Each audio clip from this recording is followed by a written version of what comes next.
नमस्कार दोस्तों, आज की कहानी है तुम भी मायके को तरसो नंद रानी। यह कोई बात होती है विवेक?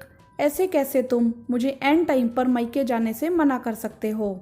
अब तो ट्रेन की टिकट भी बुक हो चुकी है और पिछले 2 साल से मेरी माँ मेरे आने का इंतज़ार कर रही है।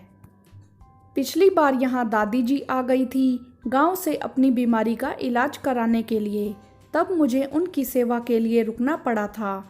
मधु दीदी ने बोल दिया था, भाभी माँ से इस उम्र में काम नहीं होता, दादी का काम आपको करना पड़ेगा। पर इस बार ऐसा क्या हुआ जो तुम और माँ जी मुझे मायके जाने के लिए मना कर रहे हो? वह भी तब जब मैंने पूरी तैयारी कर ली है अपने मायके जाने की। साक्षी गुस्से से विवेक पर बड़बड़ाती जा रही थी। विवेक साक्षी के होठों पर अपनी उंगलियां रखता है और बोलता है, अब बस करो साक्षी, अब मैं भी देखो मम्मी के फैसले के आगे कुछ नहीं कर सकता।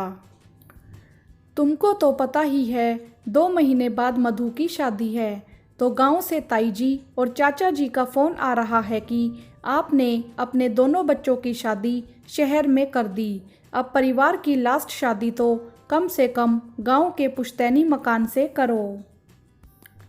तो बस मम्मी और पापा जी दोनों ने अभी प्लान बना लिया है कि वह अपनी छोटी बेटी मधु की शादी गांव से ही करेंगे। इसीलिए माँ और पापा दोनों गांव जाएंगे, अपने पुश्तैनी मकान को रंग रोगन करवाएंगे, उसकी टूट फूट सही करवाएंगे। मम्मी पापा वहाँ चले जाएंगे तो फिर तुम्हारा यहाँ पर रहना ज़रूरी है ना। फिर बड़ी वाली दीदी भी आ रही है थोड़े दिन में, यहाँ का काम कौन करेगा? इसीलिए तुम्हारा रुकना ज़रूरी है और तुम्हारी टिकट तो कैंसिल भी हो सकती है। साक्षी प्लीज़ समझा करो ना यार, इस बार की बात है, फिर आराम से चली जाना तुम अपने मायके। साक्षी बोलती है, हाँ आराम से, जैसे तुम लोगों ने मुझे हमेशा बहुत आराम से मायके भेजा है। घर में हमेशा पहले महाभारत होती है, फिर उसके बाद मैं मायके जाती हूँ। इन 5 सालों में मैंने बहुत अच्छे से देखा है, मेरे मायके जाने के नाम से घर में भूचाल सा आ जाता है। साक्षी थोड़ी दुखी हो जाती है। विवेक बोलता है, साक्षी तुम मम्मी से बात करके देखो एक बार, वह भेजने के लिए हाँ कर देती हैं तो चली जाना। साक्षी अपनी सास के पास आ जाती है और बोलती है, माँ प्लीज़ मुझे 10 दिन के लिए ही सही, पर एक बार मायके जाने दो। आपको तो पता है ना माँ से मिले मुझे कितना टाइम हो गया है, और यहाँ पर मधु दीदी हैं और थोड़े दिन में बड़ी दीदी भी आने वाली हैं, तो यह दोनों मिलकर घर का काम संभाल लेंगे और मैं बस 10 दिन में वापस आ जाऊंगी।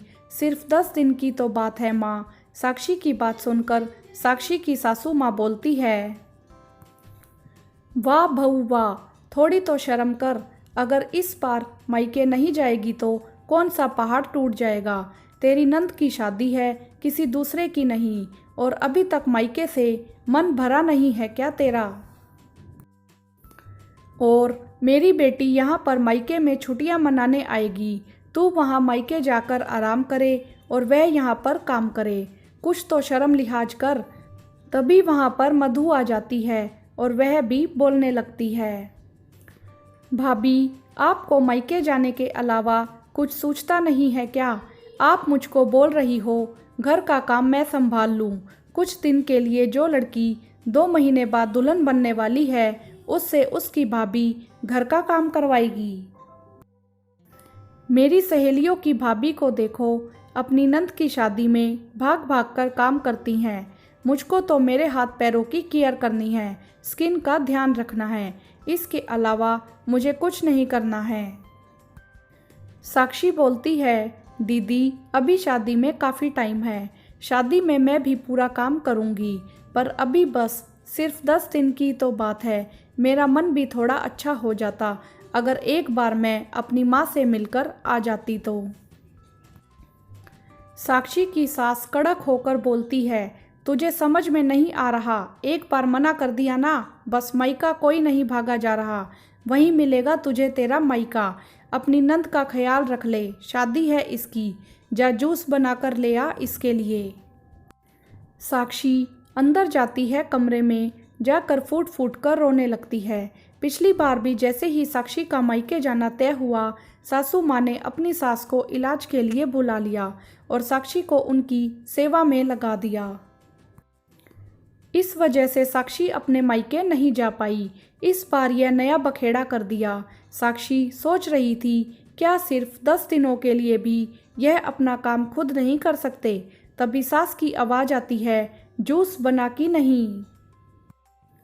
साक्षी जूस बनाने चली जाती है और रोते रोते साक्षी के दिल से एक ही आवाज़ निकलती है, यह मधु की बच्ची भी एक दिन यूं ही अपने मायके आने के लिए तरसे तो पता चले इसे कि मायका क्या होता है। और जूस गिलास में डालते हुए बोलती है, एक दिन तुम भी तरसो नंद रानी मायके को। विवेक किचन में आता है और बोलता है, साक्षी प्लीज़ अब तुम इस तरह से उदास मत हो। साक्षी बोलती है, नहीं तो क्या खुशी से नाचूं। सिर्फ 10 दिन की ही तो बात थी, क्या 10 दिन तुम्हारी बहनें अपना काम खुद नहीं कर सकती। विवेक बोलता है, अगली बार पक्का चली जाना। विवेक को नाराजगी से देखते हुए साक्षी जूस का गिलास अपनी नंद को देने चली जाती है। साक्षी का मायके जाना कैंसिल हो गया था। साक्षी होने वाली दुल्हन के सारे नखरे उठा रही थी और शादी की तैयारियों में लग गई। पर इन तैयारियों के बीच में कभी भी साक्षी के मन में एक दर्द सा उठता, अपनी माँ से मिलने के लिए। पर इस दर्द की परवाह किसको थी। ऐसा करते करते मधु की शादी का दिन भी आ गया और मधु विदा होकर अपने ससुराल चली गई। मधु की माँ का रो रो कर बुरा हाल था। वह अपनी बेटी को बोल रही थी, लाडो तेरा जब मन हो मुझसे मिलने के लिए आ जाया करना। पर सासू जी की लाडो को घुटनों के दर्द से परेशान सास मिली, जो जैसे अपनी बहू के आने का ही इंतजार कर रही थी। मधु की सास ने मधु को अपने बेटे के साथ शादी के रीति रिवाज निभाने के नाम पर सिर्फ 2 बार मायके भेजा था, वह भी 2 घंटे के लिए। फिर फटाफट अपने बेटे के साथ वापस बुला लिया मधु को। मधु की माँ बोलती रही, 2 रात तो मेरी बेटी को मेरे साथ रुकने दो। दामाद बाबू बोले, माँ घुटने का ऑपरेशन करवाएगी अब।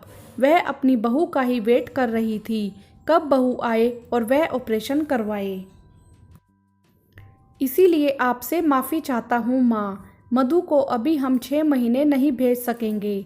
जैसे ही माँ अच्छे से चलने लगेगी, मधु को मैं छोड़ जाऊँगा यहाँ पर आपके पास। मधु और मधु की माँ दोनों उदास हो गई अपने दामाद की बात सुनकर। मधु उदास होकर अपने ससुराल गई। अपनी माँ से जी भरकर बात भी नहीं कर पाई। कुछ महीनों बाद में मधु की सास सही हो गई और आराम से चलने लगी थी। मधु की माँ ने अपनी बेटी को मायके बुलाने के लिए मधु की सास को फ़ोन किया और बोली, कैसे हो समधन जी। मधु की माँ, बढ़िया है समधन जी हम भी। अब तो भगवान की दया से आपके घुटनों का ऑपरेशन भी बढ़िया हो गया, आप अब चलने लगी हैं। तो मैं बोल रही थी, अब तो आप मधु को भेज दो, छुट्टियां आने वाली हैं। इसकी बड़ी बहन भी आ रही है, वह भी मिल लेगी मधु से। मधु की शादी के बाद दोनों बहनें मिल ही नहीं पाई।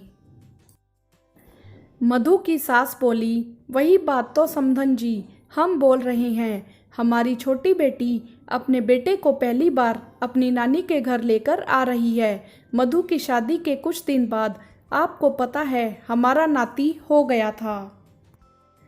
हमारे घुटनों के दर्द की वजह से हमारी बेटी ने डिलीवरी अपने ससुराल में कराई। अब हम ठीक हो गए हैं तो कुछ महीनों के लिए अपनी बेटी को यहाँ बुला रहे हैं।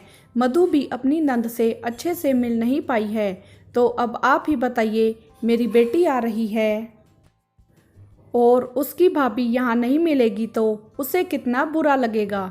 और अभी कुछ दिन के लिए हम भेज भी देते समधन जी, पर आपको तो पता ही है अभी हमारे घुटनों में इतनी जान नहीं आई है, इसीलिए अभी हम इतना काम नहीं संभाल सकते। जैसे ही हमारी बेटी थोड़े दिन रुक कर चली जाएगी, हम मधु को ज़रूर भेज देंगे।